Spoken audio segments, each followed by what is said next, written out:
importante toda la semana. Y claro, tú lees el titular y dices, ¿cómo suena esto? Qué mal pinta esto, ¿no?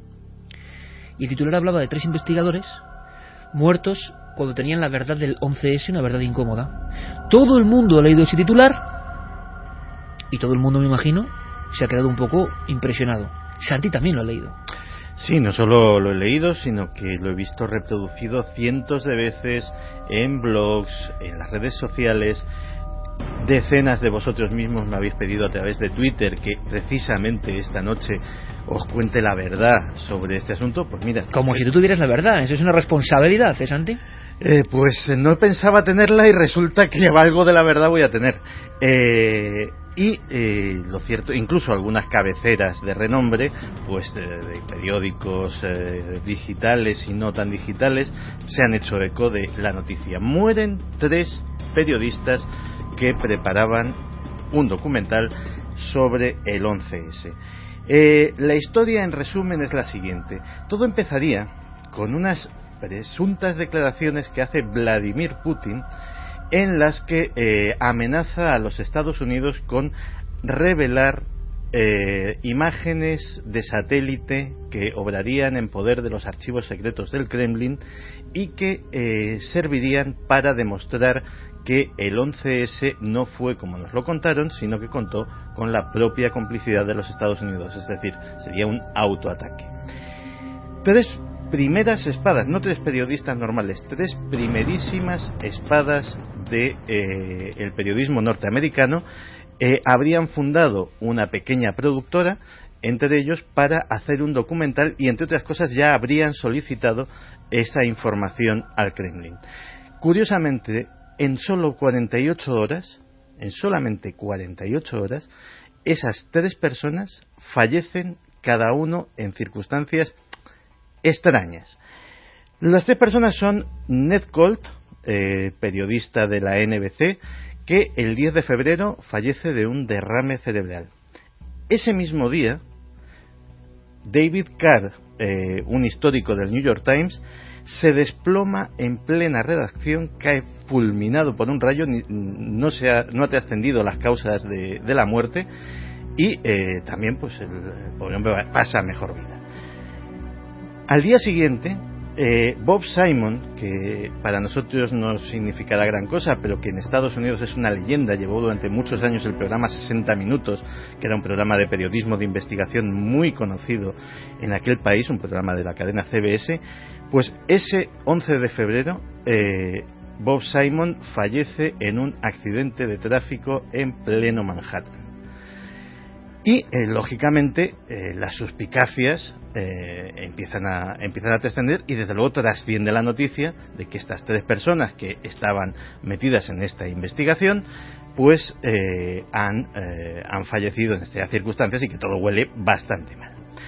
Así que, dispuesto a contaros lo que sabía de la verdad de este asunto, pues empiezo modestamente a investigar. Lo primero que me encuentro es que en medios norteamericanos no parece relacionarse a estas 3 personas. Es decir, los fallecimientos son reales, efectivamente 3 notables periodistas norteamericanos han muerto en el lapso de 48 horas, pero empiezas a bucear y descubres que la famosa empresa no existía, que no había tal proyecto, que todo es como muy extraño. Y entonces empiezas a tirar del hilo de esa noticia que ha inquietado tanto supongo que a millones de internautas. Sí, porque la difusión, y esto es lo importante y el trasfondo, la difusión hoy en día de una noticia con ese titular llega más que nunca, trasciende las fronteras, se lee rápido y se queda en la memoria de millones de personas en todo el mundo.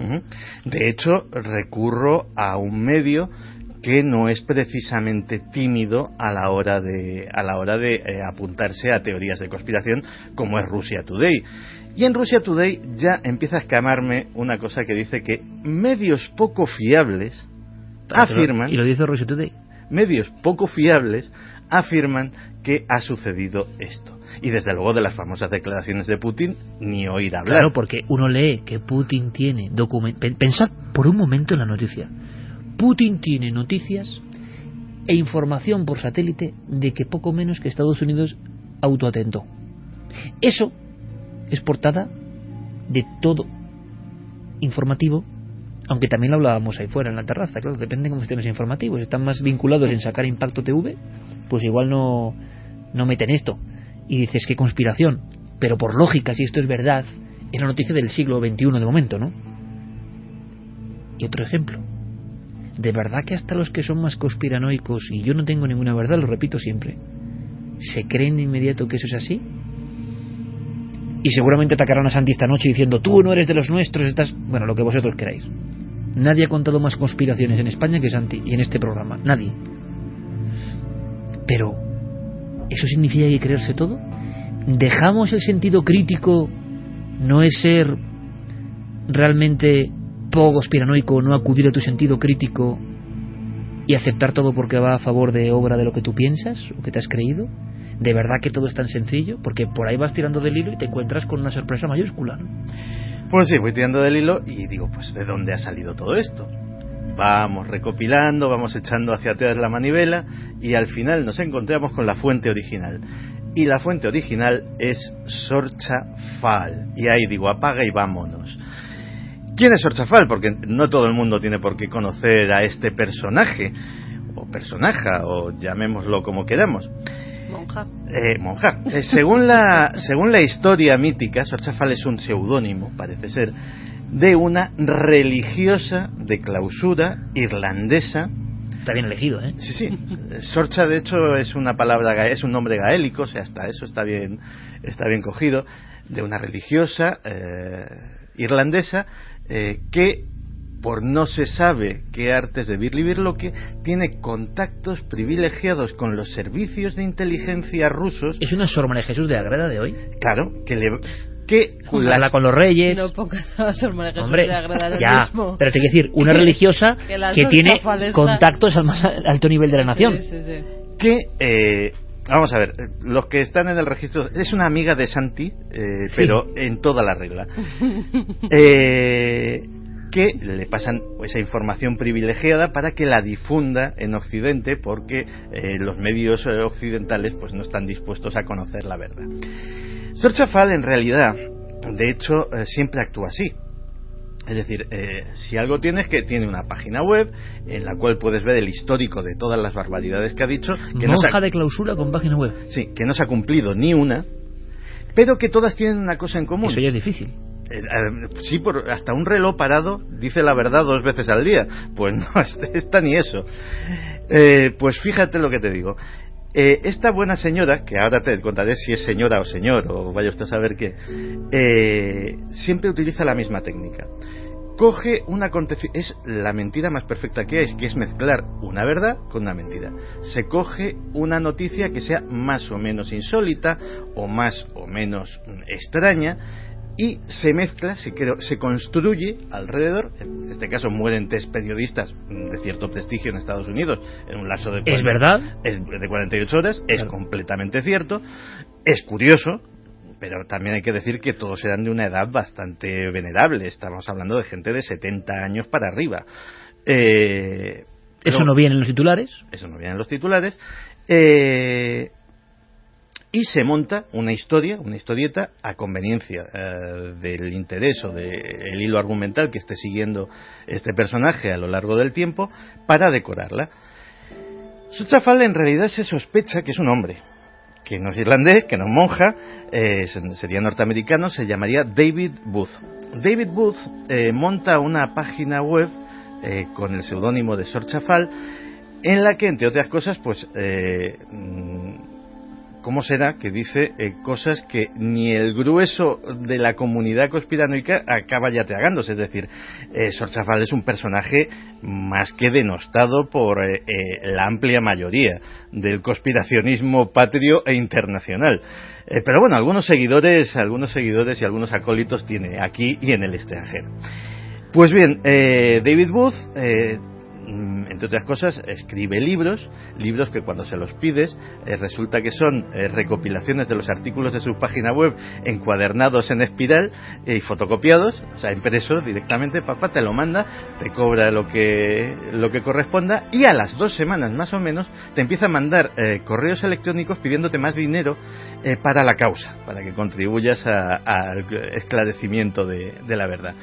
Pues bien, eso que ha salido de probablemente la fuente más apócrifa que ahora mismo hay en el mundo mundial, consigue escalar a los titulares, pues digo, de importantes cabeceras, pues el periódico decano de un país, y por no avergonzar ni al periódico ni al país, el periódico decano, el más antiguo de un país, lo sacaba en sus titulares, o medios digitales, y desde luego... De enorme influencia, ¿eh? De enorme influencia. O cientos de blogs que lógicamente cortan, pegan, no, son blogueros, no tienen por qué contrastar la noticia, eso lo entiendo perfectamente. ¿Cuánto has tardado en saber esto? Menos de una hora. Y esto tiene una reflexión, amigos. Esto, desde luego, tiene una marea de fondo. En el caso de los blogueros, ya te digo que no les doy ningún tipo de condena. O sea, es decir, oye, yo veo una noticia curiosa, la pongo en mi blog, no pasa absolutamente nada. En el caso de los periodistas y de los periódicos, la reflexión es ¿cómo está la profesión, amigo? ¿Cómo está? Pero también hay una cosa tremenda, y es que una fuente que es la libertad que hay, desde luego, pero lo que hemos aprendido, y yo me pongo ahora en plan conspiranoico, para los que me dirán en sus círculos, he vendido el sistema, lo de siempre, y además es que siempre es lo mismo, pero ahora en plan conspiranoico, dándole la vuelta al calcetín, yo digo, qué maravillosa herramienta para manejar por parte de quien sea, entre otras cosas el poder, hacer creer a alguna gente determinadas cosas. Si tú lanzas una piedrita y las ondas del río llegan a todas partes, nunca en la historia eso ha ocurrido. Estamos en una fuente que ni los conspiranoicos se creen, en las portadas, influyendo a millones de personas. ¿Cuándo ha ocurrido eso? ¿Y a dónde nos puede llevar eso? Esa sí que es la gran pregunta. Porque el oficio del periodismo ya es que no existe realmente. O sea, el oficio como lo considerábamos antes se ha roto como tantas cosas con la red. Ahora estamos en un mundo donde convive parte del periodismo con una emergencia tremenda de la red. Y a mí me parece muy bien que la red exista, y es más, creo que hasta nuestro pensamiento va a cambiar, y que evidentemente es imparable y hay que utilizar en su parte buena, no en su parte mala. Pero por ejemplo esto, y ahora muchas personas en este momento dirán, Santi, vendido o Iker, ¿por qué esto es verdad? No quiere decir que no haya habido cosas que no entendemos en el 11S, ojo. Eso no quiere decir que siga habiendo secretos y misterios. Pero creerte lo primero que te cuentan e ir por la vida de conspiranoico, sin contrastar nada, solo porque te conviene, solo porque va en contra de los americanos, o solo porque va en contra de los rusos, que me da lo mismo. Como se adecúa a lo que yo pienso, me lo creo, y quien no lo diga es que es un oficialista. ¡Wow! ¡Qué fácil es manejar entonces ese rebaño! No, aunque se creen inmanejables. Cada vez va a ser más difícil imposible verificar una noticia. Imposible. Y a todos los medios, a todos, y quien esté libre de pecado que tire la primera piedra, nos la han colado alguna vez. Hombre, es imposible. Con lo cual es que es normal que ante una noticia además de tanto calado, y que sí que es cierto que 3 periodistas relacionados con el 11S han muerto en 48 horas, enseguida la maquinaria de la conspiración comienza a funcionar. Claro, es que no estaban ni relacionados. Periodistas. Vale, pero han hablado del 11S en sus artículos en algunos momentos. El 11S, claro, el 12. Han hablado, pues ellos lo interpretan de esa forma. Han hablado del 11S, claro, como cuidado, los que hemos escrito del 11S, y luego han montado su historia. Es que es tremendo. Pero es que entonces, ¿es una mente maquiavélica o es pura ignorancia? Bueno, yo creo que el percal es terrorífico para la información. Y ojo, lo más importante, para los oyentes, para los consumidores, para los que creen que están informados del mundo y que se creen que lo que llega es la verdad. Ahora cualquiera, o sea, nosotros mismos inventamos una cosa descabellada y con la fuerza que tenemos a través de las redes la convertimos en titulares de muchos sitios y es creída. Y es que a veces se han llegado a inventar incluso personas. Yo recuerdo en el año 2010 una noticia que decía que una niña de 12 años había muerto después de ver una película de terror, Paranormal Activity 2, y eso apareció publicado en medios de todo el mundo. Nosotros intentamos llegar a la fuente original, llegamos a ella, que era el periódico Generación de Perú, llamamos a la redacción de ese lugar y allí notamos ya que había una reacción un tanto esquiva, nadie nos quería pasar con el redactor que había redactado esa noticia, se llegaron a publicar diferentes fotografías de esa niña, algunas de ellas distintas, y al final lo que ocurrió es que 1 hora y media después de nuestra llamada, esa noticia desapareció de ese portal. Lo que pasa es que hay una comunidad que piensa A, otra que piensa B, otra que piensa menos C, y están deseosos de recibir una porción de noticias que les reafirmen lo que ellos piensan. y empieza a dar igual que sea verdad o no. Yo me estoy acordando. ¿Verdad que para quién es verdad? Ya, claro, pero en este caso... ¿Cuál es la verdad? Fíjate, por ejemplo, cuando un hecho objetivo, vayamos a un hecho objetivo, ¿de acuerdo? Se publica en todo el mundo, y está muy bien que, bueno, no, el cuarto milenio, no sé qué. Bueno, fíjate, nosotros seremos de los que menos nos han engañado, pero por inercia de decir, oye, hombre, por supuesto, y más que habrá, es que es imposible no acertar siempre un programa que lleva 10 años y que lleva 1000 horas prácticamente de emisión. Pero fijémonos en los medios que tienen a su favor el prestigio y que igual nos van a decir que has fallado, pero resulta que estás dando una información. Acordaos cuando dicen hallazgo impresionante mundial, las estatuas de la isla de Pascua eran cuerpos. Siempre hemos visto las imágenes de las cabezas de la isla de Pascua, enigmáticas como ninguna otra, en la isla del fin del mundo, y de repente sale en todo el mundo al mismo tiempo que eran cuerpos enteros, con garras, auténticos. Bueno, esto se sabía desde las primeras fotos de la isla de Pascua. Cualquier libro de la isla de Pascua, repito, Thor Heyerdahl, cualquiera, Aku, claro, pero ahí está entero. ¿Quién tiene libros de la isla de Pascua? No, pero es que lo que normalmente el que hace la noticia no tiene la isla. No, ¿por qué? Porque si haces como Santi, en 30 minutos, menos, en 10, tú ya has visto un montón de fotos que lo de la isla de Pascua son cuerpos enteros y no solo la cabeza. Ya, pero cuando desde la publicación, desde la página te están pidiendo esto, la inmediatez, el ya, y tienes que sacarlo porque los otros medios lo han sacado, pues entonces no tienes esos 30 minutos porque los otros ya lo han sacado y tú tienes que darlo, y si los han sacado grandes periódicos, grandes cadenas, es que es cierto. Y luego hay una historia, que lo digo yo siempre. Una de las cosas que está sucediendo es que la profesión se está desvirtuando mucho. Nos reíamos viendo una serie antigua, te acordarás, de periodistas, protagonizada por Patxi Andión. Grande. Y veíamos que el periodista... 1, 2 y 3, recuérdalo siempre, Santi. Que el periodista era un personaje que tenía cierto peso, cierto calado. A día de hoy el kilo de periodista ha bajado muchísimo de precio. Y yo siempre he dicho una cosa, si pagas con cacahuetes, contratas monos. Estás con mucha, está el reloj. Oye, el oficio de periodista no ha tenido buena fama nunca, No, nunca. Pero oye, ¿qué pasaba con el periodista, con don Patxi Andión, con la famosa canción de 1, 2 y 3 del rastro maravilloso Patxi Andión? ¿Qué pasaba cuando en la peli... Voy a hacer un retromundo sobre esa serie, ojo, para quien no lo sepa. Página de sucesos, Televisión Española, año 85. ¿Qué pasaba con Patxi Andión? Con Patxi Andión pasaba que llegaba el camarero de la cafetería de abajo. Él estaba en su mesa de la redacción con su máquina de escribir, por supuesto, porque de ordenadores ni hablar en aquella época, y le subía un carajillo, don Patxi. Cuando los periodistas tenían enjundia. Eran borrachos, ¿no? Vamos, bueno, en fin, no vayamos por ahí. Vamos con otra historia. Escuchamos una grabación, ¿no? Sí. Una grabación que nos lleva a Rendlesham.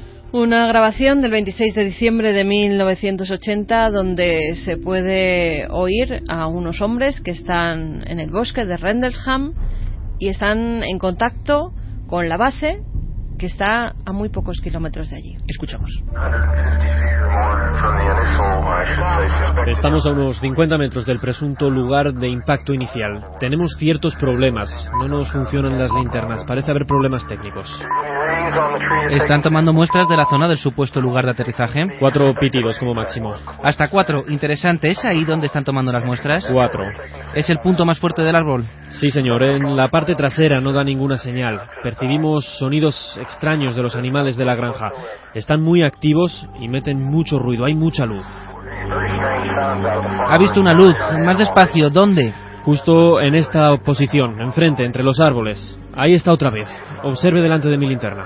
Ya lo veo. ¿Qué es? No lo sabemos, señor. Estamos a 150 o 200 metros del lugar. Todo lo demás está en calma, no hay duda. Ahí delante hay una extraña luz roja parpadeante. Sí, yo también aprecio un tono amarillo. Qué extraño. ¿Se está acercando? Sí, señor. Parece más brillante. Decididamente viene hacia aquí, desprende partículas, no hay duda. Es muy extraño, viene desde el sur, se acerca a nosotros. Estamos viendo lo que parece un rayo descendiendo a tierra. Esto no puede ser verdad. Un objeto sobrevuela la base a 5 o 10 grados desde el horizonte. Se mueve de forma errática y desprende rayos de luz.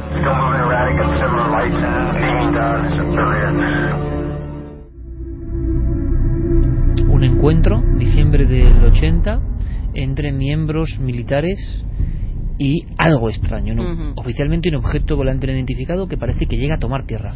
Sí, la verdad es que en 3 noches consecutivas, 26, 27 y 28 de diciembre de 1980, en la zona de Rendlesham, en Inglaterra, junto a 2 bases militares de la Fuerza Aérea de Estados Unidos, en ese bosque, empiezan a observar unas extrañas luces. En un principio piensan incluso que se trata de un avión que ha sido derribado, pero cuando llegan hasta el lugar observan que hay una serie de iluminarias, que incluso algunas de ellas están volando por encima de los árboles. Algunos testigos lo describen como un cono metálico que tiene una serie de luces en su base y está metido como en una neblina, así dicen los militares que acuden hasta el lugar, en una neblina amarilla, está sobrevolando por encima. Pero además hay varias luces que parecen juguetear entre los árboles.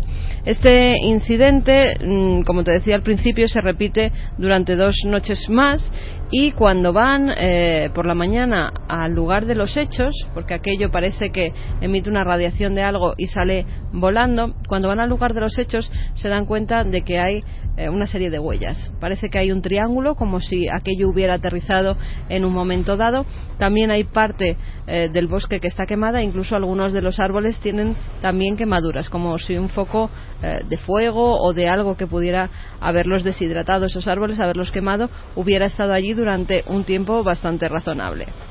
En un principio se dice a todos aquellos militares que intervienen en esos avistamientos o que son testigos que lo que han visto es un faro cercano, una especie de luz que parecía impactar contra esos árboles y que les ha confundido. Como vemos en las grabaciones, parecía que estaban viendo perfectamente algo que estaba volando y que estuvo allí durante minutos. No solo eso, sino que a los testigos les hacen firmar que lo que han visto es ese faro, para que no quede absolutamente ninguna duda. Después de eso, parece que algunos de los militares que estuvieron involucrados empiezan a tener una serie de afecciones.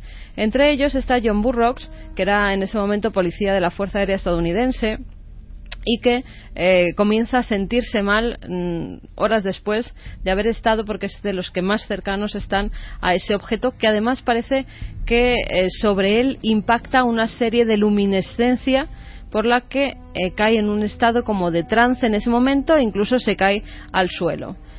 En meses posteriores empieza a encontrarse mal y parece que los médicos dicen que todo tiene que ver con algún tipo de radiación, que los síntomas es como que ha estado sometido a una radiación muy potente.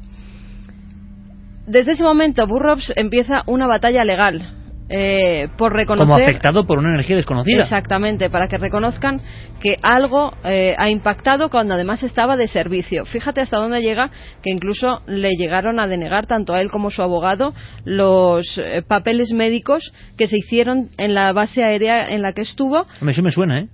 E incluso, sí, te sonarán muchas cosas, e incluso le dijeron, cuando el abogado fue a pedir los informes del tiempo que había estado destinado allí, que ese hombre allí nunca había estado destinado, que no existía. ¿Os suena, verdad? Sí, perfectamente, La Noche de Miedo. De Talavera Real, La Noche del Miedo, cuando nos piden que investiguemos sobre otra persona, pero en España, 3 afectadas por una extraña energía, cuando pasan los años ellos quieren saber, dicen que en esa base nunca ha estado.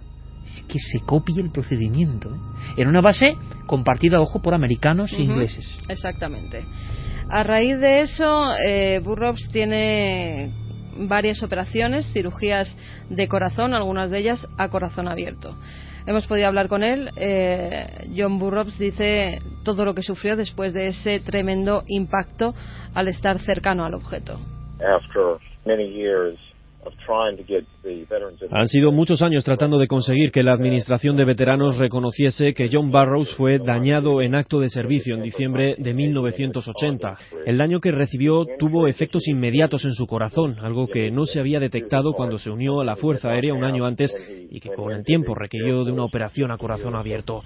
Hablé con el cirujano que la practicó y me dijo que no sabía qué podría haberlo causado.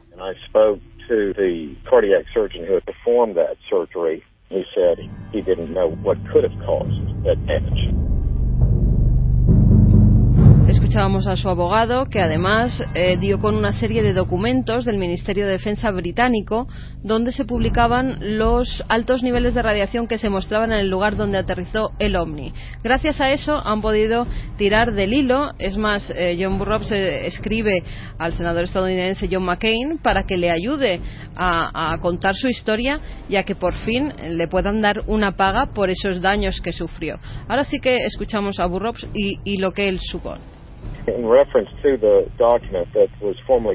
En referencia a ese documento que antes estaba clasificado por el Reino Unido, cito literalmente: el muy documentado evento del bosque de Rendlesham es un ejemplo del que podría deducirse que varios observadores estuvieron probablemente expuestos a periodos de radiación más intensos de lo normal. En cuanto al fenómeno aéreo no identificado, llamado en Estados Unidos objeto volador no identificado, cuando operan emiten un cierto campo electromagnético y se sabe que ese campo causa daños. Eso es lo que se recoge en el documento del Reino Unido.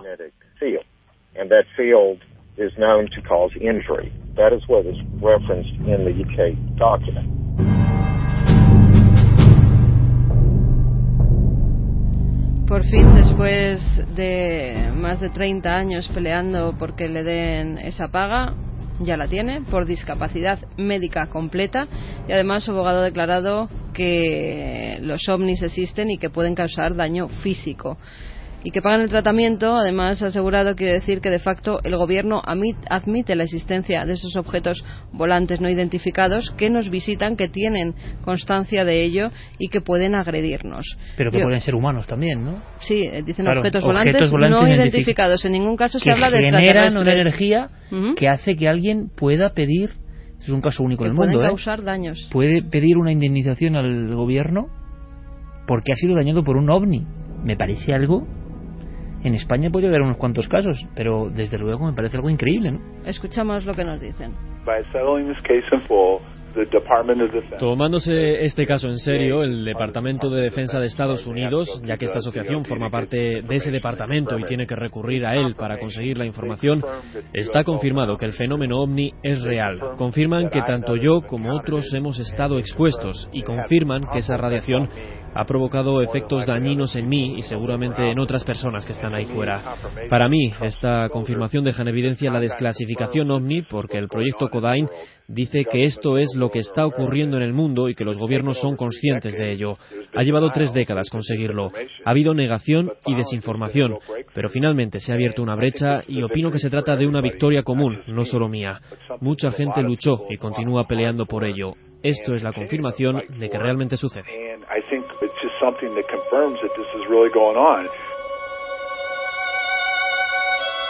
Aquí están las voces de las personas implicadas, documentos. Desde luego yo estaba absolutamente impresionado con lo que estaba escuchando porque me parece un hito, ¿no?, en la historia. Imagino que luego todo se disfrazará de, bueno, un incidente militar dentro de una serie de coordenadas de que, bueno, estuvo expuesto a algo, pero el hecho, para él, para el testigo, estuvo cerca de un ovni, ¿no? Y eso le irradió... No solo para él, sino para muchos de los testigos. Claro, que le irradió... Es el caso de Talavera, exactamente igual. Es como si José Manuel Trejo... Pide una indemnización ahora por Hidalgo, daños, ¿no?, que le causó esa radiación. Van al gobierno y dicen, oiga, es que Hidalgo tenía un Parkinson tremendo cuando yo le vi, y él inmediatamente después del acontecimiento, y Trejo pasó las de Caín, ¿no?, y ocurrió en una base aérea española. El procedimiento fue exactamente igual, ¿o no? Claro, también en una base norteamericana, ¿no?, con influencia norteamericana, pero no dice, es que nos están contando la misma historia. Yo encontré los papeles de este hombre, ya sabéis con qué peripecia lo he contado alguna vez, pero oficialmente, en mi primera visita, ese hombre no existía. Me devuelven el impreso de petición diciendo, aquí nunca estuvo ingresado este hombre. Y lo encuentro pues porque, pues las señales, yo qué sé, porque llegas hasta ahí. Impresionante, ¿no? Esto es como para despertar. Enrique de Vicente, por cierto, está muy impresionado con lo que ocurre en torno al cambio climático. Quiere recordar todo esto precisamente en su columna semanal. Yo creo que si esto es así da un poco de miedo también, hay que decirlo, pero es bueno tener conciencia de que allá arriba en el cosmos, no sé si ovnis, pero también pasan otras cosas que directamente nos afectan. No hace falta recordaros que los bruscos cambios climáticos a los que nos vemos sometidos últimamente no tienen nada de normal y que baten récords cada semana en cualquier lugar del mundo. La razón de este cambio climático sería el producto exclusivo de la enloquecida actividad humana, Según explican hoy una mayoría de científicos, muchísimos de los cuales lo negaban hace 4 décadas, cuando algunos enarbolábamos ya la bandera de la ecología. Pero nunca olvido que es de sabios cambiar de opinión, cuestionando el consenso del rebaño, y que la mayoría de los fenómenos suelen deberse a más de una causa. Por ello, me pareció fascinante el informe publicado en 1997 por el Dr. Dmitriev y otros geofísicos de la Academia de Ciencias Siberiana. En él citan muchos ejemplos de transformaciones drásticas que durante las pasadas décadas han venido experimentando todos los planetas del sistema solar, y que por tanto no pueden ser atribuidos a la acción humana. Mientras Dmitriev y sus colegas estudiaban las informaciones enviadas por las sondas Voyager, cuando éstas ya habían llegado a los límites del sistema solar, descubrieron que estamos adentrándonos en una zona del espacio mucho más densa de lo habitual, una inmensa nube compuesta por multitud de partículas estelares cuyas consecuencias serán drásticas para nuestro planeta. Su estudio asegura que como consecuencia de ello, las alteraciones geológicas, geofísicas y climáticas de la Tierra se están volviendo cada vez más irreversibles y que provocarán rápidas y continuas transformaciones en todo el sistema solar. ¿Deberíamos alarmarnos ante algo que no parece tener remedio? No. Más bien prepararnos inmediatamente para sobrevivir, aumentando nuestro nivel de conciencia. Porque la historia natural demuestra que las especies o individuos capaces de adaptarse a cualquier tipo de cambios no solo sobreviven en las mismas condiciones que implican la desaparición de otros, sino que además dan un salto evolutivo. Es algo que Dmitriev y sus colegas ya nos advirtieron.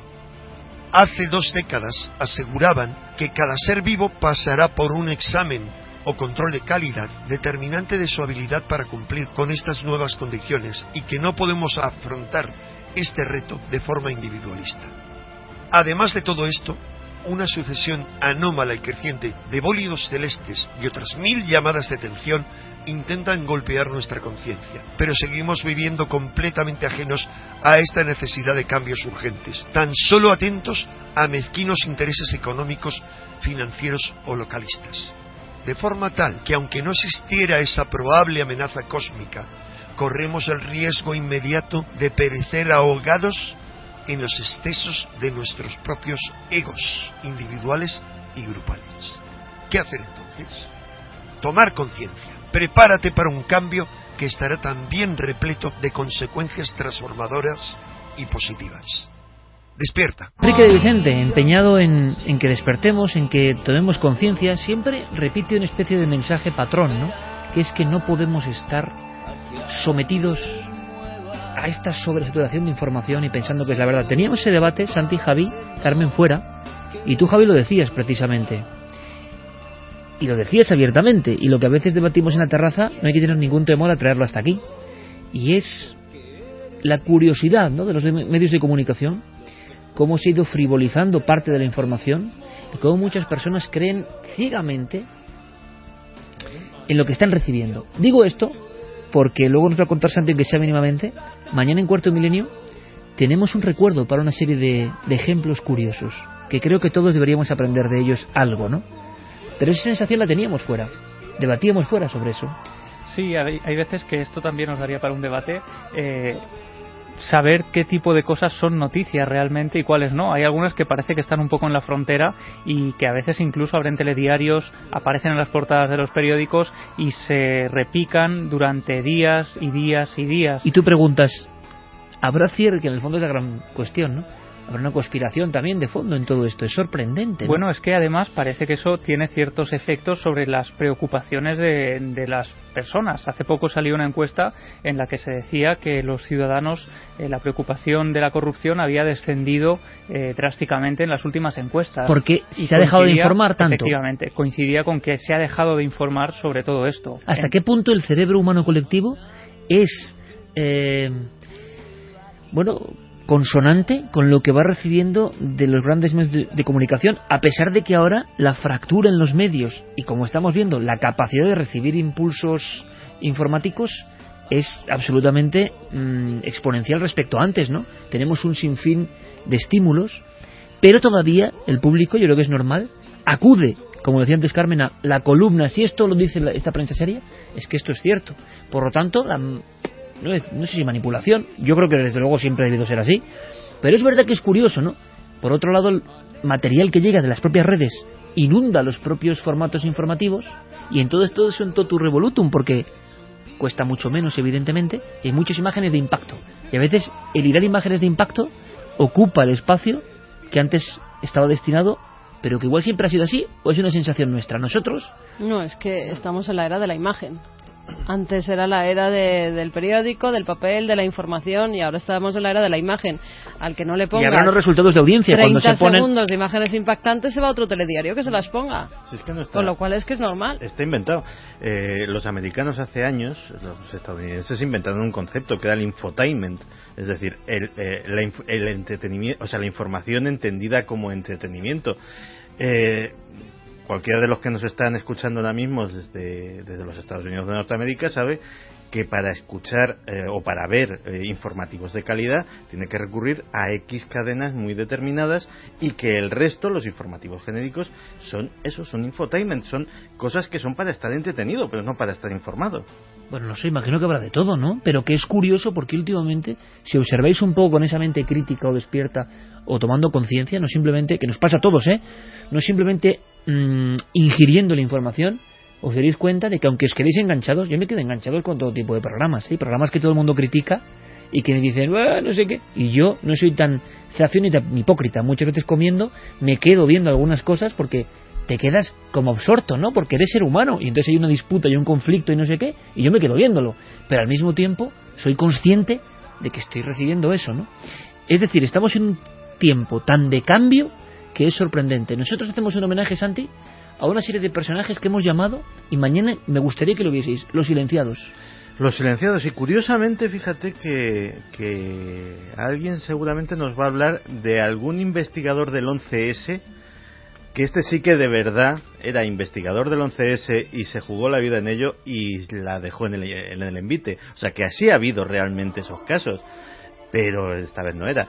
Es una idea que se nos ha ocurrido además muy bonita, porque vamos a estar unos cuantos amigos y vamos a contar cada uno el caso que más nos ha impactado, que más nos han llegado, que más relevante nos parece, de una persona que ha sido silenciada por el poder, que ha sabido demasiado, lo ha querido contar y no ha tenido la oportunidad de hacerlo. Además, fíjate que casi la actualidad nos está poniendo en bandeja el tema, porque es portada en todos los periódicos desde hace días el caso de Boris Nemtsov, el opositor ruso que iba a dar los datos exactos, la información relevante sobre la intervención, parece ser, de Rusia en Ucrania, intervención que Putin niega, y llegan unos desconocidos en un coche, lo fríen a tiros y todo el mundo dice que yo no he sido, Putin dice que es que me quieren cargar a mí de muerto. Se parece mucho al caso del fiscal Nisman, fíjate,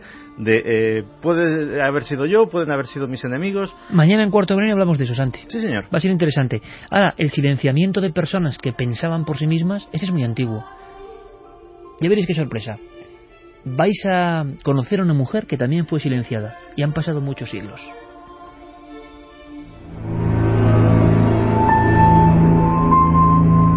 Buenas noches. ¿Es usted el chico de la entrevista? Sí, pero estoy esperando a Hipatia. Soy yo. Me han dicho que me había hecho llamar. Disculpe, es que me la esperaba de otra manera. Ya, creía usted que iba a aparecer por la puerta Rachel Weisz, ¿no? Desde hace algún tiempo me pasa a menudo. No, si lo que quiero decir... Bueno, da lo mismo. Tenemos poco tiempo y mucho de qué hablar. Eso pensaba yo. ¿Cómo? Digo que ya desde pequeña, en Alejandría, cuando observaba a mi padre pasar largas horas dedicado al estudio de la filosofía, las matemáticas y la astronomía, solía reflexionar acerca de todo lo que podríamos aprender y del poco tiempo que se nos concede para ello. Así que su padre fue un referente para usted. Por supuesto. Le llamaban Teón el bibliotecario, porque daba clases en la biblioteca del Serapeo, ¿sabe? Con él me introduje en el mundo del conocimiento y él fue, por tanto, el responsable directo de que me convirtiese en una estudiante aventajada en el museo. ¿El museo? ¿Qué museo? Ah, claro, debe usted estar imaginándome guiando a grupos por los silenciosos pasillos de un edificio. No me refiero a una sala de exposiciones. Llamábamos el museo a... ¿cómo explicarlo? Era una especie de templo del saber, una institución que Ptolomeo había fundado para difundir y hacer de las ciencias y la investigación algo grande. Y parece que lo consiguió. Sí, aquel lugar se convirtió enseguida en el punto de reunión de científicos y astrónomos procedentes de todo el orbe. La biblioteca de Alejandría actuaba como un imán, atrayéndolos de forma irremediable. La máxima ambición de todos ellos era poder consultar los estudios y manuscritos que allí se conservaban.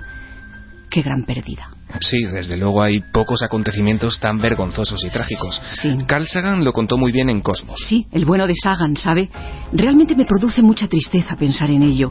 ¿Le importa si cambiamos de tema? No, en absoluto. Cuénteme entonces cómo se convirtió en una de las profesoras más famosas de la historia. Imagino que todo fue resultado de mis ansias de conocimiento. Viajé por Italia y Atenas, donde recibí cursos de filosofía. Al regresar comencé a ayudar a mi padre en el museo y así fue como empecé a dar clases. ¿De qué materias exactamente? De todo un poco. Ahora ustedes con Internet lo tienen más fácil, pero en aquella época no era tan sencillo acceder al saber. Por eso decidí enseñar matemáticas, geografía, álgebra, astronomía, filosofía. Está mal que yo lo diga, pero visto con la perspectiva del tiempo fui una valiente. ¿Sabe que me llamaban la filósofa? ¡Qué gracia! Pues no tenía el dato, pero me lo apunto. Hábleme de sus trabajos. ¿De cuáles exactamente? Puedo contarle cómo diseñé el astrolabio plano, el destilador de agua o el planisferio. O si lo prefiere, puedo mostrarle los dibujos de mis instrumentos científicos. ¿Tiene tiempo?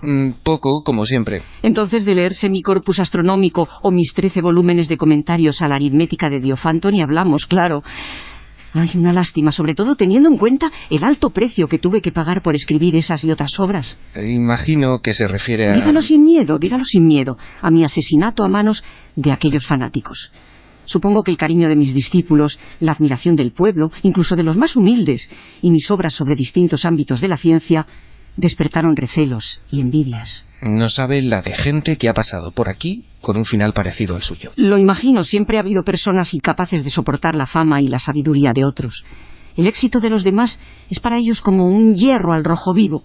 Por eso se empezó a planear mi muerte. No sé si quiere recordar cómo ocurrió. Estaba llegando a mi casa cuando varios hombres vestidos de negro me asaltaron. Lo habían planeado con frialdad y con seguridad eran partidarios del obispo Cirilo. ¿Les identificó? No, iban encapuchados, ni siquiera tuvieron la valentía para enfrentarse a mí cara a cara. Me llevaron al templo de Cesarión y en fin. No siga, puedo imaginármelo. Es muy comprensible que con el paso de los siglos se haya convertido usted en un mito. No sé si mito, pero desde luego sí en un mártir de la ciencia. Una más. Por desgracia sí. Aquí somos un grupo bastante numeroso. Puedo hablarles de usted a algunos colegas, quizá le interesen también sus historias. Vaya, pues muchas gracias, es usted muy amable. De nada. ¿Lo ve? Seguro que Rachel Weisz no se hubiera ofrecido a hacerle la gestión. Jaume Vega, saludos a todo el equipo. Y justo hace un mes mi padre salió rumbo a la eternidad. Antes ambos veíamos su programa Iker y espero que mi padre pueda oíros desde donde está. Muchas gracias a todo el equipo que lleva tantos años haciendo un programa de tanto calibre.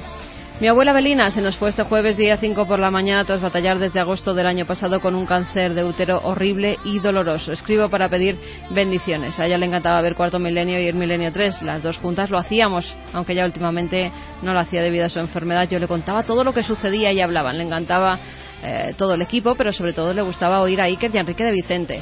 Le gustaba todo lo relacionado con los ovnis y el más allá. Ahora sé que ella está muy bien y feliz y por eso os pido las bendiciones. Seguro que nos sigue escuchando, claro que sí. Claro que sí. Nos decía también Aaron Farrais, pues que ha perdido a su perro, a Neo, que siempre estaba a sus pies escuchando Milenio 3, y yo me he acordado también de Orfi, de un perrito que también ha partido esta semana y al que queríamos mucho. Sí, señor. Un perrito de mis padres, en fin, son como parte de la familia, ¿no? Y luego, claro, palabras mayores, ¿no? Cuando hablamos de los seres humanos. Una noticia terrible hoy, Iker, la muerte de Santi Trancho, el cámara de Frank de la Jungla. Amigo de Javi. Que era y muy seguidor del programa, además. Seguidor del programa y cámara de 4, en un terrible accidente de moto, pues... Un cámara, compañero... Para toda su familia, el pésame de nuestra parte. Le mandamos un abrazo muy fuerte, Javi. A su chica, a su familia, era un chaval joven y mandamos un abrazo muy fuerte a todos los que le conocieron, porque era un tío encantador. Ánimo. 3 y 8 minutos. Un programa, el de esta noche, sin duda enhebrado por la figura de la mujer. Comenzábamos con esa madre y esa niña y esa llamada de auxilio, ese milagro, esa historia irracional inexplicable en Utah. Continuábamos con experiencias que tenían que ver con la visión de una enfermera afroamericana que surgía ni más ni menos que en el Camposanto, en los restos, en los escombros de la tragedia de las Torres Gemelas. Y seguíamos con una productora de un equipo de radio que con su voz femenina nos trasladaba el temor que vivió en pleno corazón de la capital de España todo un equipo prestigioso y de enorme éxito, pero que se enfrentaron con el misterio a pesar de su escepticismo. ¿Qué era otra mujer? Hay que irse atrás en el tiempo. Es más, para presentarla, qué mejor que la entrevista en el más allá de Diego Marañón. Ha ascendido a los cielos con su nave milenaria y no ha tenido que sondear mucho, porque la fama de esta mujer cruza fronteras y enseguida una conexión, aunque sea rápida, con Estados Unidos, donde hay noticia con nuestro compañero Javier Sierra, que va a hacer de corresponsal de excepción para contarnos cómo una aparición logra hermanar dos tierras distantes por miles de kilómetros, que es algo asombroso también. Pero ¿de qué mujer, de qué dama estamos hablando? La entrevistada en el más allá, Diego Marañón. Bueno, ¿qué prefiere? ¿María Coronel y Arana o Sor María Jesús de Ágreda? Sor María Seca, si le parece. Perfecto. No sé si decirle buenas noches o Ave María Purísima. Usted mismo pensaba que iban a mandar al chico ese tan majo de Teruel. ¿Le traía unas pastas? Imagino que se refiere a Javier Sierra. Debe tenerle cariño, claro. Una barbaridad. Lo conocí en 1991 y fue el quien me rescató del olvido en el que me encontraba desde el siglo XVII. Sí, alguna vez me ha contado Javier que fue por casualidad. Y tanto, porque el hombre tenía muy pocas pistas y tardó un tiempo en darse cuenta que Ágreda no era mi apellido, sino un lugar de Soria. Debí caerle en gracia. Hombre, no es para menos. ¿Por qué lo dice? Bueno, fue usted la única monja con capacidad de bilocarse con el objetivo de visitar otras tierras para llevar la palabra de Dios. Eso lo dirá usted. Por aquí andan también Sor Luisa de la Ascensión, Martín de Porres o Santa Rosa de Lima, por ejemplo. Ellos también consiguieron realizar el prodigio. Le admito que yo soy la más conocida, pero ni mucho menos fui la única. Me acaba de dejar helado. El caso es que hay unos documentos del Tribunal Inquisitorial de Logroño en los que figura que viajó usted más de 500 veces a Nuevo México, Texas y Arizona entre 1620 y 1623. ¿Es verdad? Sí, señor. Como supongo que sabrá, en 1598 llegaron los primeros españoles a esas remotas regiones.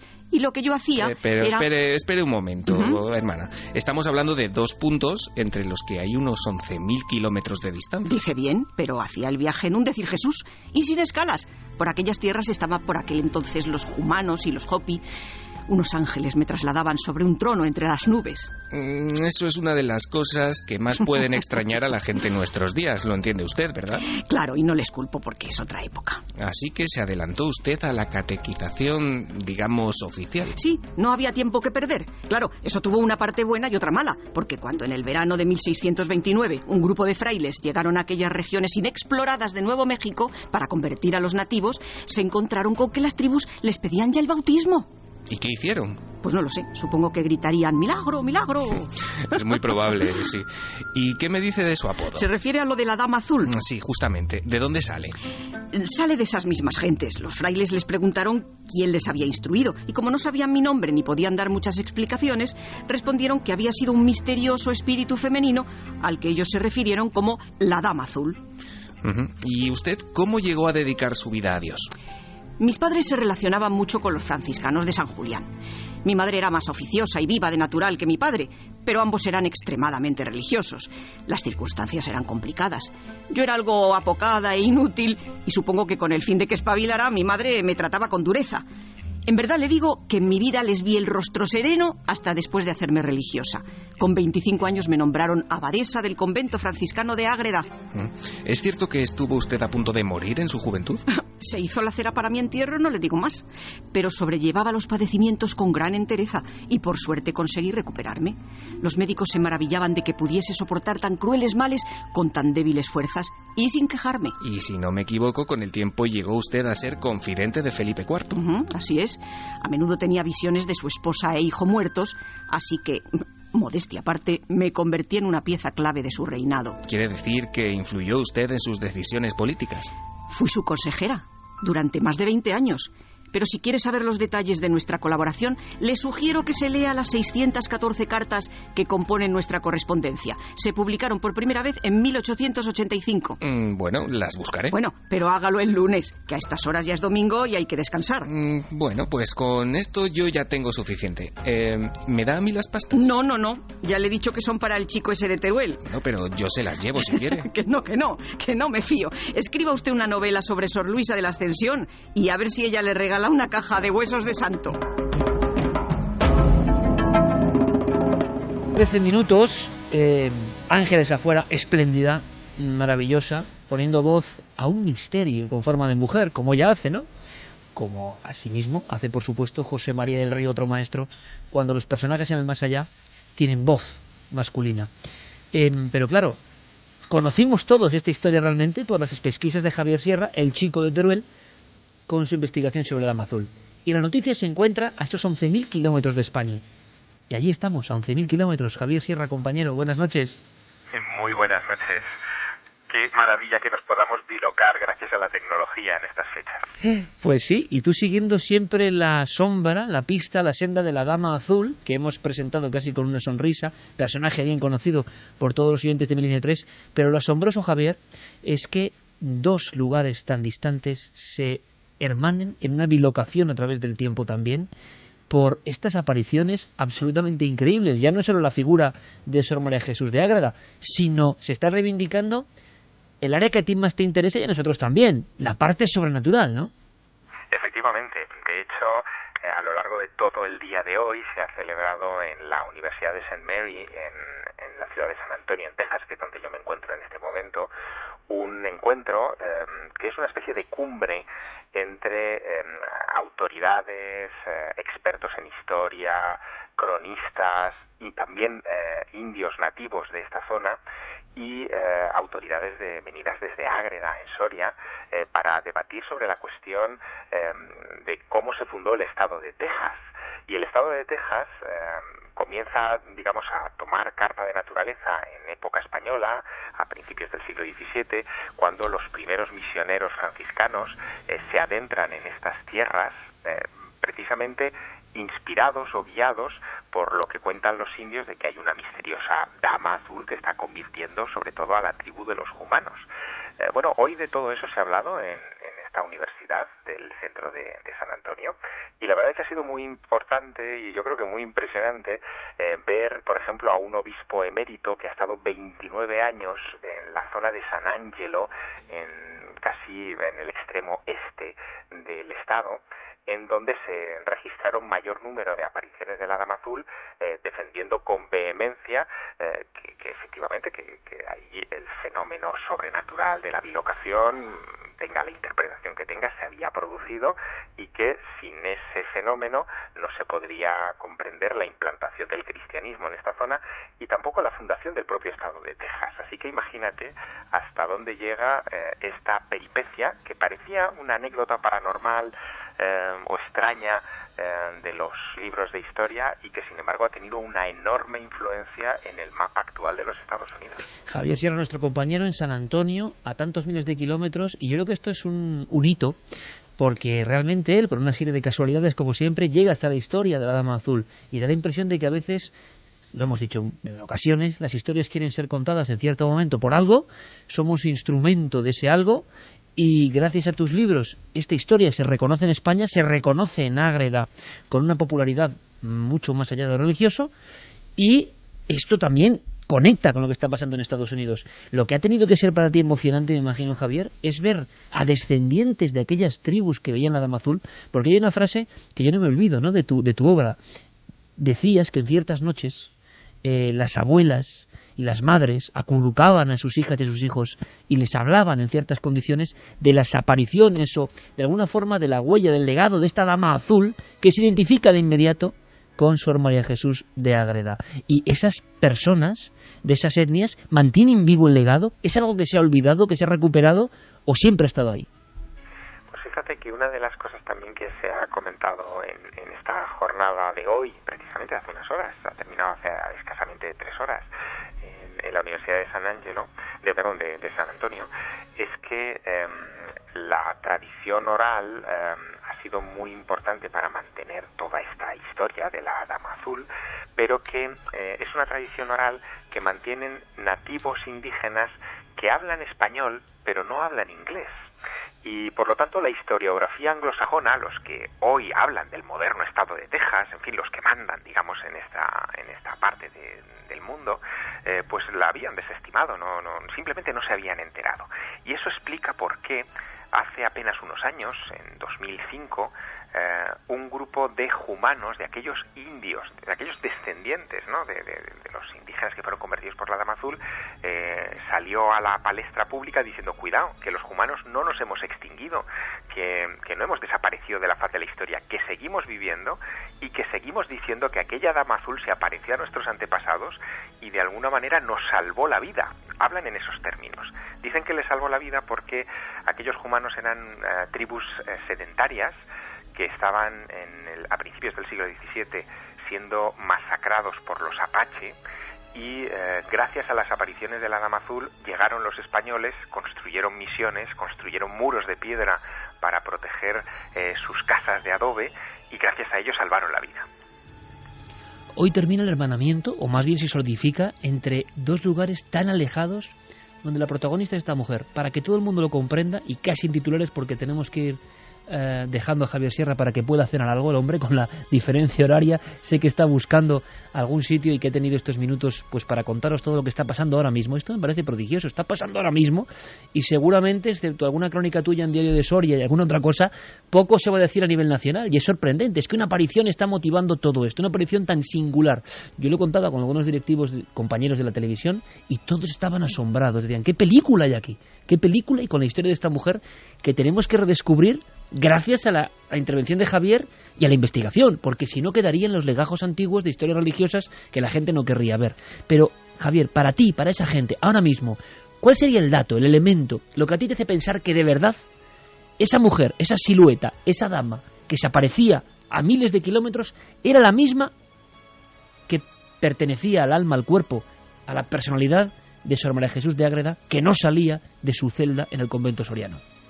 Lo ha explicado Michel Pfeiffer, que es el arzobispo emérito de San Angelo, en una intervención que ha tenido esta tarde aquí en San Antonio.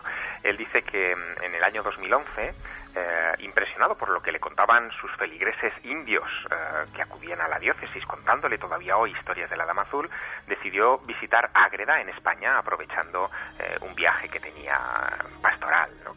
Y al ir al convento, las monjas le mostraron unas casullas, unos hábitos tejidos por Sor María de Jesús de Ágreda en aquella época, estamos hablando de mediados del 17, y cuando los vio se quedó atónito, porque los motivos geométricos de esos bordados eran iguales a los de las mantas que todavía hoy siguen utilizando los indios en San Angelo, en el lugar donde él predica. Que aquello le convenció definitivamente. Para él es una prueba física absoluta, y la verdad que cuando lo contaba, y lo contaba con una emoción tremenda, a nosotros también nos ha convencido. Javier, ¿cómo es posible? ¿Bilocación? Bueno, la llamamos bilocación a falta de un término mejor, pero yo lo contaba hoy también en una pequeña intervención en esta reunión. Quizá lo que hoy llamamos milagro, mañana será una característica poco conocida de la física cuántica. Ya habla de que partículas elementales pueden desdoblarse, pueden transmitir información, no importa la distancia, de manera instantánea, es decir, violando o superando incluso la velocidad de la luz, no teniéndola en consideración. Por lo tanto, si eso ocurre a nivel de partículas elementales, ¿por qué no va a ocurrir en otros niveles de la realidad? Hay que tener la mente abierta. Javier Sierra, compañero, muchísimas gracias. Que te dé algo de cenar rápidamente en San Antonio, y un abrazo fortísimo. Gracias. Otro para vosotros. Es un placer compartir esta emoción con todos los oyentes de Milenio 3. Hemos estado en Ágreda y hemos visto a esta mujer. Es que no se entiende. O sea, o son fenómenos, como hemos contado unos cuantos, incomprensibles completamente, y desde luego hay un gran guión. A mí lo que me parece interesante es que todo esto, no quepa la menor duda, es por el ánimo, la fe y la tozudez aragonesa de nuestro compañero Javier Sierra. Si él no se mete a hacer esta historia, es imposible que ni en Ágreda, ni en Texas, el éxito internacional del libro de Javier en Estados Unidos hace que todo esto vuelva. Por tanto, el papel del comunicador, qué importante, el transmisor de la historia. Si te la crees de verdad, funciona. Si no, acaba perdiéndose. Y ahora mismo hay dos poblaciones tan alejadas, hermanándose por unas apariciones, nunca olvidemos, por una silueta que con la cruz y con ciertos ornamentos se aparecía, y con esta monja que en su convento de clausura aseguraba poder tener esa facultad de descubrir nuevos mundos y de viajar, quizá con la conciencia. Y había que abrir un poco la mente, como decía Javier. Y si esa conciencia, que a lo mejor se desdobla del cuerpo y da una llamada de auxilio para salvar a una hija, ¿por qué no? ¿Quién sabe? ¿Qué prodigio? ¿La propia conciencia es capaz de viajar? ¿La propia conciencia es capaz de teletransportar una imagen? ¿Algo que se entiende incluso a miles de kilómetros? A las 3:24 yo diría, ¿y dentro de 10 años, quizá, podremos emplear la conciencia con esos fines? ¿Podremos teletransportar nuestra conciencia? Nos parece increíble, ¿verdad? Bueno, pero haced, por favor, un cálculo de cómo hemos avanzado en los últimos 10 años. Exponencialmente. Ya los calendarios han saltado hechos añicos. Cada año supone 30, 40, 50 de hace no tanto tiempo. Santi lo sabe. ¿Qué pasará aquí mismo, dentro de 10 años? La semana pasada un oyente nos decía que aquí habíamos anticipado hacía mucho tiempo que los teléfonos móviles iban a tener internet. Fíjate, vamos a irnos a esa fecha, vamos a irnos a la fecha, por ejemplo, de la que hemos estado hablando, el 11S de 2001. ¿Cómo era nuestra vida entonces? ¿Cómo era nuestra vida en un mundo en el que si hablabas a alguien de YouTube, de Facebook, de selfies, de WhatsApp, de un montón de términos, no sabían qué era porque no existían? Ha cambiado muchísimo nuestra vida desde entonces. Pues vamos a hacer un saltito. Vamos a aprovechar el trabajo de grandes expertos en prospectiva, que es una ciencia en sí misma, que es intentar predecir el futuro con lo que sabemos del presente, y vamos a ver lo que dicen, vamos a hacer un pequeño compendio de en qué están la mayor parte de ellos de acuerdo en lo que va a pasar en los próximos 10, 15 o 20 años. Decíamos al principio del programa un titular impactante, pero es que es así. La primera persona, el primer bebé que va a vivir 150 años, ya ha nacido. Dicen que nació concretamente en algún momento de 2014. Ese bebé, anónimo, no sabemos si es un niño, si es una niña, va a haber 1,5 siglos de existencia. ¿Por qué? Porque los avances en la longevidad humana están siendo increíbles. De hecho, tan increíbles que no somos conscientes, pero todos los que estamos ahora mismo sentados en esta mesa tenemos una razonable esperanza de llegar a centenarios. Todos muy atentos a las 3:29, Milenio 3, en la cadena SER con Santiago Camacho, porque luego pasa lo que pasa, que nos escriben de cosas que dijo Santi hace 10 años y que se han cumplido, así que todos muy atentos. Es como escuchar al oráculo, ¿eh? Afortunadamente ese peso no cae sobre mí, sino que estoy a hombros de gigantes, como decía Newton, y aprovechándome en este caso del trabajo de muchas mentes mucho más brillantes que la mía. Mentes, por ejemplo, que vaticinan que un acto altruista y maravilloso del que nuestro país es líder indiscutible, como es la donación de órganos, va a desaparecer porque va a ser absoluta y totalmente innecesaria. Ya en cosas muy pequeñas, en tejidos, ha habido un trasplante de tráquea, no son necesarias. ¿Por qué? Porque se cultivan, y si no se cultivan, se imprimen en 3D, es decir, se van a fabricar órganos a medida. Ya se está trabajando actualmente, es decir, no estamos hablando de ciencia ficción, se está trabajando en ver la manera de cultivar órganos muy complejos, tan complejos como un pulmón o un corazón. Estamos hablando de mejorar la esperanza de vida de millones de personas, de otro de los factores que va a contribuir a que ese niño o esa niña viva esos 150 años.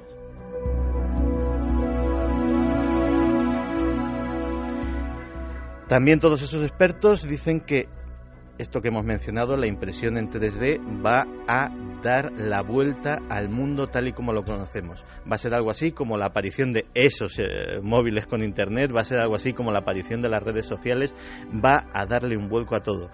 A día de hoy, las impresoras 3D son casi una curiosidad. Las más profesionales los utilizan científicos, médicos, artistas como nuestro Juan Villa, las utilizan grandes profesionales que invierten ese dinero, pero cada vez, acuérdate de esas impresoras matriciales, de esas impresoras que tardaban un minuto en imprimirte una página llena de puntitos que de una calidad absolutamente funesta. Pues eso va a mejorar, cada vez van a ser más rápidas, más baratas, más complejas, van a poder imprimir más cosas, incluso circuitos electrónicos. Es decir, no solamente vamos a imprimir un vasito o una pequeña escultura, una funda para nuestro teléfono móvil, no. Es que a lo mejor podemos imprimir el circuito del propio teléfono móvil.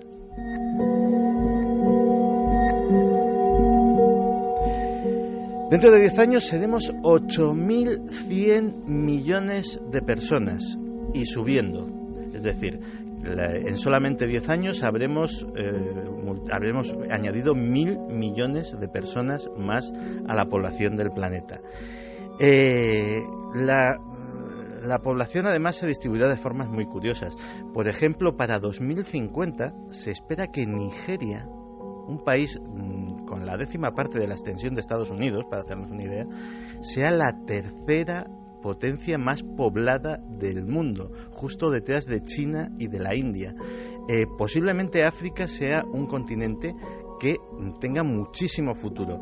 La propia Nigeria es un país que se está convirtiendo en una especie de Suiza de África, que está creciendo no solamente en población, sino en infraestructuras. El petróleo, lógicamente, está dando muchísimo de sí y están aprovechándolo de forma muy inteligente. Y África puede ser un continente que nos dé mucho que hablar en esos próximos 10 años.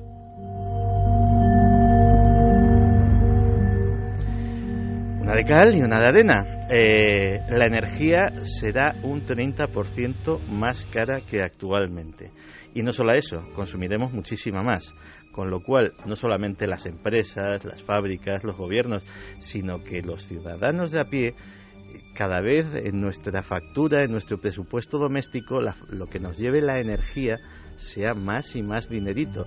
Muchas veces empezaremos a pensar en que una cosa que ya se habla y que de hecho es una triste realidad en muchos hogares de nuestro país, que es lo que se llama la pobreza energética, pues esas personas que no pueden poner una calefacción en invierno, que ni pensar de tener un aire acondicionado en verano, etcétera, etcétera, pues eso puede ir subiendo la escala social y ocupando a más y más personas, porque la energía va a ser algo caro, amigos.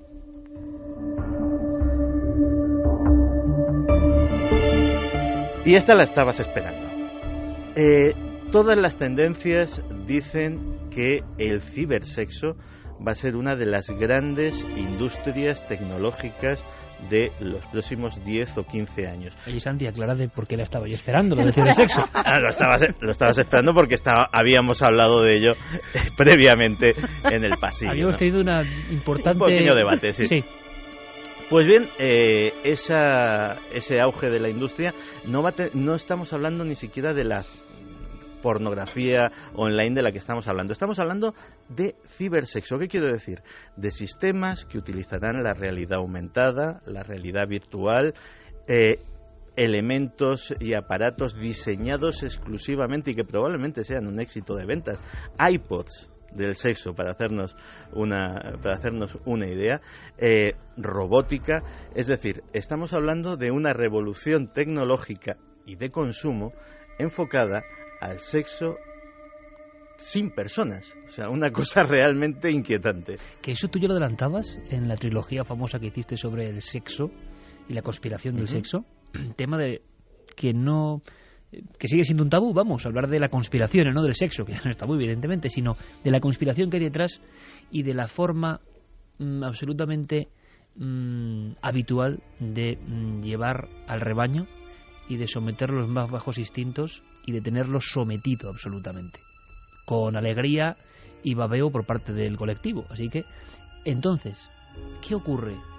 Que eso va a ir más allá, pero además hacia una sexualidad mucho más, evidentemente, impersonal y quizá mucho más empobrecida también, aunque imagino que el sexo, como hoy, seguirá siendo fundamental, y sobre todo el sexo más o menos depravado, para controlar las mentes, para esclavizar a la gente, para someterla a su estado absolutamente animal y denso, y eso seguirá, imagino, creciendo, porque vemos que eso tiene un gran calado. Claro, como animales que somos en parte, pues tiene un gran calado. ¿Continuará dentro de 10 años?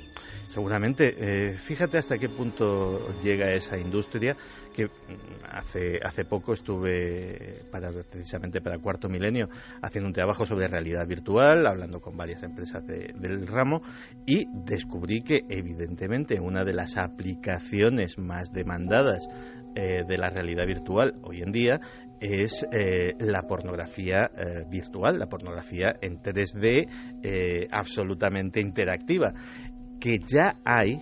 Tú fíjate, gafas como Oculus Rift que no se venden, lo que hay por ahí son prototipos para desarrolladores, que son los que están generando el contenido. Pues bien, ya hay varias páginas web que se dedican a comercializar pornografía que solo se puede ver con esos aparatos que todavía no están ni comercializados. Es decir, ya hay un negocio, una infraestructura de contenidos montada para algo que ni siquiera está aún en el mercado. Imagínate pues el volumen y lo en serio que se toman el ganar dinero en esta industria. Y la pornografía, por lo que tú intuyes, va a seguir ese camino que hablábamos de... Lo hemos comentado en tu trilogía, ¿no? De mayor depravación, mayor cosificación, sí, despersonalización absoluta y mayor soledad probablemente. Una de las cosas que tiene la tecnología es que va a hacer que las personas en el tema sexual sean cada vez más prescindibles. Es decir, cuando estamos hablando de elementos cada vez más sofisticados que te van a poder dar la misma sensación de una relación física, es lo mismo de las personas que recurren asiduamente a la pornografía y empieza a no llamarles la atención el ligar en un local nocturno o ligar por internet o lo que sea. Es decir, dices, pero ¿para qué me voy a buscar yo todas estas complicaciones que tenga un ser humano real si yo en mi mundo de fantasía con mis cosas me lo paso maravillosamente bien? Pues calcula en el momento en el que haya robots con usos sexuales, que ya prácticamente los hay, como no, en Japón, país que tiene la industria sexual más importante del mundo. En el momento en el que haya implantes o electrodos cerebrales que te transmitan sensaciones sexuales de un acto sexual sin necesidad de que tengas a nadie al lado, etcétera, etcétera. Todo eso está a la vuelta de la esquina. Esto puede ser escuchado con la misma incredulidad de los teléfonos móviles con internet, ¿no? Ocurrió hace 10 años. Y prácticamente con los mismos elementos que cuando lo dijimos, es decir, estaba ya prácticamente la tecnología. Había una tremenda demanda, había mucha gente que no lo entendía, pero a lo mejor las personas más visionarias veían que era muy útil o podía ser muy atractivo tener ese contenido de internet en los teléfonos móviles. Hay demanda, la tecnología está ahí, hay un mercado evidentemente y probablemente, suceda en un marco de 15 años. Algo más que nos asombre, Santi. Pues nos pueden asombrar muchas cosas. Por ejemplo, lo que dicen los economistas. En el campo de la economía también hay expertos en prospectiva que dicen que tarde o temprano va a haber una cosa que se va a denominar el jubileo. ¿Qué es el jubileo? Pues cada vez más expertos y algún premio Nobel dice que las deudas nacionales de un montón de países, todos estamos pensando en Grecia, pero España también está en ese pelotón, e incluso otros países mucho más desarrollados, son insostenibles a medio plazo. Es decir, que va a ser o la condonación total de las deudas a escala internacional, es decir, borrón y cuenta nueva para todos, o empezar a ver países uno tras otro cada vez más importantes cayendo en absoluta quiebra. Y vaticinan que ese jubileo puede ocurrir en los próximos 15 años. Es una de las afirmaciones probablemente más sorprendentes de todo este ejercicio de perspectiva. Y en un mundo así nos encontraremos con paradojas como que la privacidad será un lujo. Será un lujo que costará mucho dinero mantener, es decir, será algo para gente muy rica. Y en contrapartida, lo que ahora es el lujo, que es precisamente contratar a un detective y enterarme de toda la vida y milagros de cualquier ser humano, pues cuesta un dinero y pone un interés, se convertirá en un artículo más de consumo que se podrá contratar online, que costará poquísimo dinero y que con 2 o 3 movimientos de ratón y un accionado de tecla sabrás los movimientos financieros, los amigos en las redes sociales, etcétera, etcétera, etcétera, el estado de las cuentas corrientes, las declaraciones de Hacienda, etcétera, de cualquier ciudadano. El que quiera mantenerse al margen de eso podrá hacerlo, pero le costará muchísimo dinero. Se puede hablar mucho, Santi, de los próximos 10 años y podemos hacerlo casi en entregas, pero y del aspecto político, religioso, las trifulcas, lo que estamos viviendo, es imposible hacer una prospección a 10 años ante un mundo tan convulso como el que estamos viviendo. Es muy complicado. Los sociólogos, por ejemplo, creen que lo que estamos viviendo, sobre todo con el mundo islámico, con el mundo islámico más radical, es precisamente el coletazo de reacción a algo que generalmente se ve como mucho más positivo, que es que la cultura se está empezando, lleva mucho tiempo, pero cada vez más a globalizar. Que las diferencias culturales entre un señor de Beijing y un señor de Toronto van a ser cada vez menos. Que incluso los movimientos geográficos, vía migración, vía movilidad laboral, llámalo como quieras, van a ser tales que probablemente ya en un futuro mucho más lejano el propio concepto de raza sea algo a extinguir. Solamente haya una raza humana que sea la mezcla posiblemente de todas las razas actuales. Lógicamente, concepciones de la cultura y de la religión ancladas en ideas medievales se resisten ante esto y precisamente piensan que esa resistencia tan violenta es porque la amenaza que sufren es muy real. Piensa que, por ejemplo, ahora se está hablando del ISIS, pero cuando estaban los talibanes en Afganistán, una de sus principales obsesiones era eliminar las antenas parabólicas, eliminar el acceso a Internet, eliminar cualquier cosa que pudiera contaminar de ese pensamiento global el núcleo cultural que querían crear de pureza islámica radical. Pues precisamente yo creo que eso va a ser ponerle puertas al campo, es decir, poco a poco la fuerza de los nuevos vehículos de comunicación va a terminar que determinados valores, determinadas culturas e incluso determinadas modas se hagan globales. Hay desde grupos de rap en Irán, cosa curiosa, pero lo hay skaters en Irán, hay cosas absolutamente occidentales en un país que es una teocracia, de hecho. Pues yo quiero preguntarte, Santi, en el futuro, porque podemos hacer una segunda entrega, alimentación, cuestiones tecnológicas, medios de comunicación. Va a haber mucho cambio. ¿Será factible hablarlo? Vamos a ver si hacemos un segundo boletín. Eso está hecho. Y cosas que os pueden interesar. Preguntadle a Santi Camacho, ¿queréis hacer la profecía dentro de 10 años? Y veremos si acertamos o no. Medios de comunicación, tecnología, bueno, esos móviles, ya que harán los móviles. Comida. 1000 cosas. ¿Qué os interesa? Santi Camacho, la próxima semana lo logramos, ¿vale?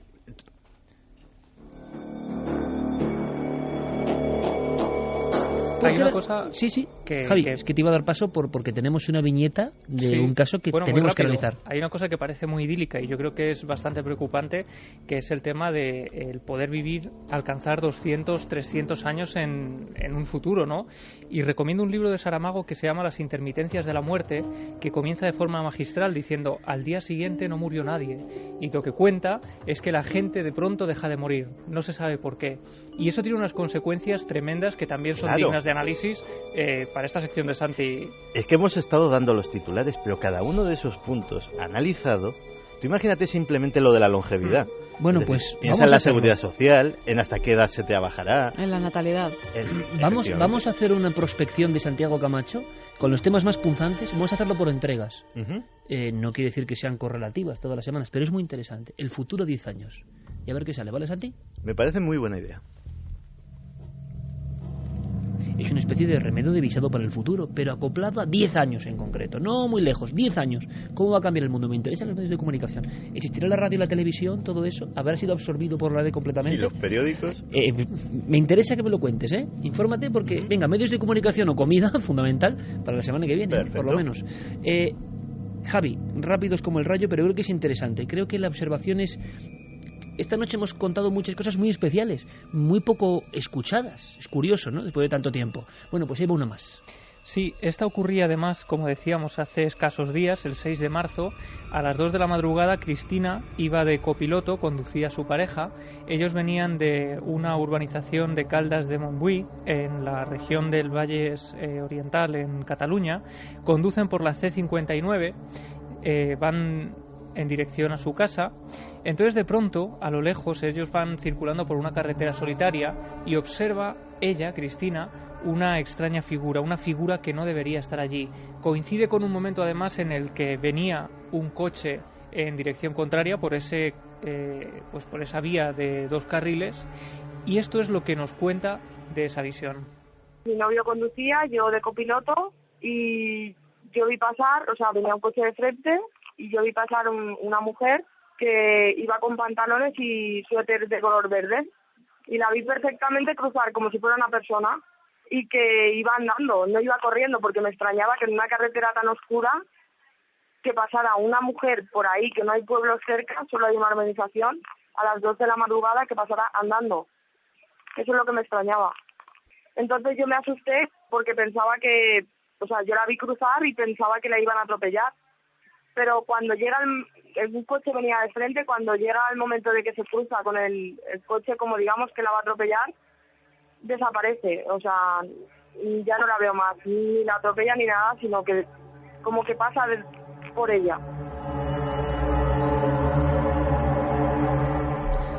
Ella no sabía explicarlo muy bien, pero decía que era como si la figura se hubiera esfumado con el contacto del otro coche que tenía que haberla atropellado, de ser una figura de carne y hueso. O sea, el haz de luz del coche prácticamente hace desaparecer esa imagen que ha surgido de un lado del arcén y que va cruzando. Eso es.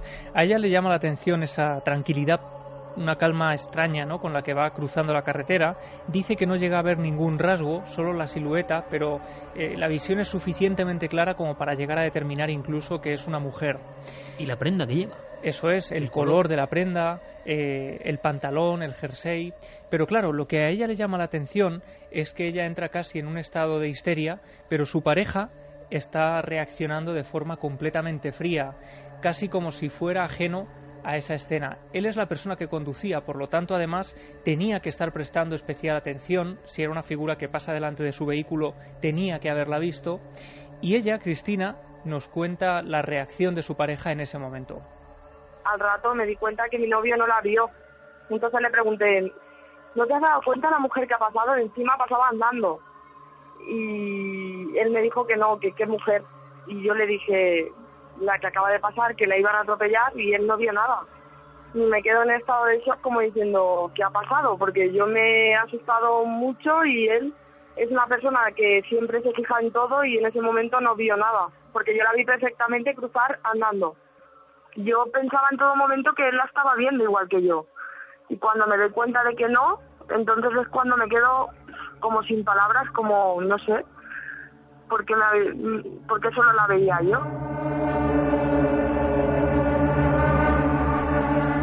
Yo le preguntaba a Cristina si ella tiene alguna, alguna sensibilidad especial mayor que su pareja incluso, y ella me respondía que no se había planteado eso, pero que efectivamente ha tenido alguna situación, curiosamente también con su pareja, con su chico, que les había hecho entender que tenían percepciones diferentes de una misma realidad, y ya había vivido alguna situación un tanto extraña. Pero claro, ante este tipo de situaciones surge la pregunta de si podría ser una alucinación, de si Cristina, como precisamente porque es la única que ve eso, pudo alucinar o tuvo algún tipo de imaginación o ensoñación a esas horas de la madrugada. Así que yo le preguntaba si ella conoce lo que ha ocurrido allí, si hay alguna historia, si ha indagado o ha preguntado a gente de la zona. Y ella me decía que sí. De esta forma, además tan cotidiana, ¿no?, de buscar algo en Google, es muy sencillo ahora encontrar la historia de un sitio. Porque sabía el punto kilométrico, la carretera, todo. Ella nos decía que era en torno al kilómetro 10, más o menos. Ella calculaba ese kilómetro de esa C59 y con esa información empieza a rastrear en Internet. Y lo que encuentra es sobrecogedor. Yo me informé en Google, lo busqué, y ponía que había habido un accidente de que había muerto una mujer de 30 años con su bebé. Me da como mucho miedo el pensar que puede ser esa mujer, me da como pánico. pero me hubiera dado más miedo si la hubiera visto parada, a lo mejor a mi lado. Aparte de que mi pareja no lo vio, era muy poco normal que pasara por ahí. Y efectivamente, igual que Cristina, nosotros hemos hecho esa búsqueda y nos aparecía la noticia en medios locales. Muere una mujer de 30 años y un bebé en un accidente. La noticia era publicada además el 5 de abril de 2014, es decir, que cuando Cristina tiene la visión prácticamente se está cumpliendo el primer aniversario de esta tragedia. Es una mujer de 30 años y es en el kilómetro 7 de la C59. Es una coincidencia, la madre con un niño, el accidente llama la atención, no son tan habituales, pero curiosamente hemos empezado esta noche con una historia de una madre y un niño en un coche y terminamos con una madre y un niño en accidente. Hay otra pregunta aquí que es fascinante absolutamente, que es, ¿dos personas en un vehículo? Depende la creencia, depende la sensibilidad, depende el hemisferio cerebral que tenga uno más desarrollado, se puede llegar a ver una figura. Hemos conocido casos tipo Paloma Larrete de personas que no saben que tienen ese dial tan afinado y de repente en un coche, pero es que yo a veces me lo he preguntado teóricamente y ocurre en este caso, dos personas pueden ver dos realidades completamente diferentes que se está produciendo paseando delante de ellos. ¿Y de qué depende eso? El escéptico es tan escéptico a ultranza, esto lo dice Harpur, que puede llegar a negar, estar viendo algo y llegar a negarlo porque su creencia le impide ver. El creyente puede ver algo allá donde solo hay un estímulo y no es tanto. Es decir, nuestra creencia interior puede intervenir en la aparición. Y no solo eso, sino que a nivel sociológico, si una persona ve algo extraño y la que va a su lado no lo ve, lo que aceptamos es que el que ha visto algo ha tenido una alucinación. Exactamente. Y no creemos siempre al que no lo ha visto, ¿no? Efectivamente. Qué curioso. Sí. Y aquí tenemos el ejemplo que suele ocurrir, es la mujer. La de con un dial quizá más afinado. La de con una genética desde el principio del tiempo más concreta o más pegada a la vida y a la subvida, ¿no? Lo que no es vida. Por algún motivo.